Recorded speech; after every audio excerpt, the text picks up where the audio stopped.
Bien-aimés, sentez-vous chaleureusement salués et aimés de Dieu par Jésus notre Seigneur.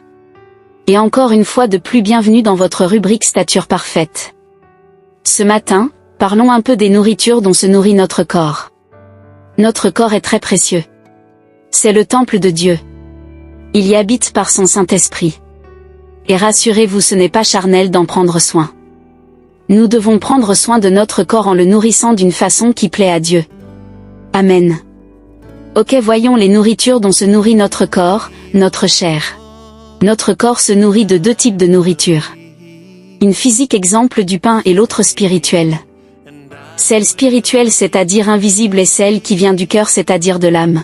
Il s'agit des pensées impures qui sont mauvais désirs, de la haine, de la rancœur, de la jalousie, le manque de pardon, de l'hypocrisie, de l'envie, l'orgueil, ruminer le tort qu'on nous a causé en vue d'une vengeance, la réjouissance lorsque le malheur atteint son prochain, les pensées hautaines du genre moi je suis plus juste que tel ou tel, c'est pourquoi je suis autant en santé et pas lui, c'est pourquoi je suis tant béni et pas lui. C'est ça l'autre nourriture que se nourrit le corps, hormis la nourriture physique que vous et moi connaissons, ce fameux levain qui fait lever la pâte. Donc, c'est ce qui vient de l'âme qui souille la chair, ce sont les mauvais désirs.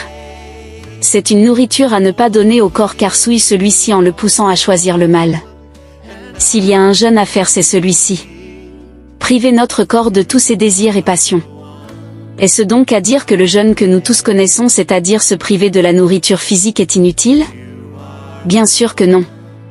Mais se priver de nourriture tout en étant rempli et conduit au quotidien par les mauvais désirs et pensées n'est pas un jeûne qu'agrée le Seigneur. C'est tout simplement une grève de faim. Car le but même du jeûne, c'est-à-dire se priver de nourriture physique, c'est d'affaiblir la chair afin de susciter une attention particulière à l'écoute du Seigneur qui est en fait le bien en nous. Alors jeûner, c'est-à-dire se priver de nourriture et autres, oui, mais aussi et surtout se priver des pensées et désirs impurs car c'est ce qui souille, c'est ce qui pousse au péché qui nous empêche de recevoir de Dieu. Se priver de nourriture ne nous rapproche pas de Dieu, ce n'est non plus cela qui conditionne notre exaucement. Ce qui nous permet de recevoir de Dieu, c'est la mise en pratique de ses commandements. Se priver de nourriture nous dispose à l'écoute, nous rend intentionnels, attentifs, disponibles et disposés.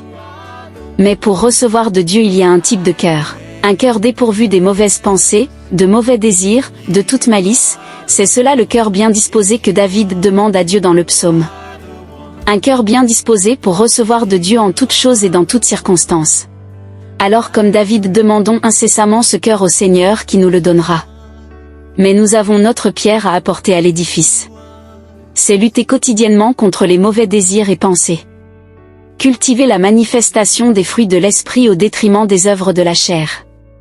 S'entretenir par des hymnes, des psaumes, la méditation de la parole.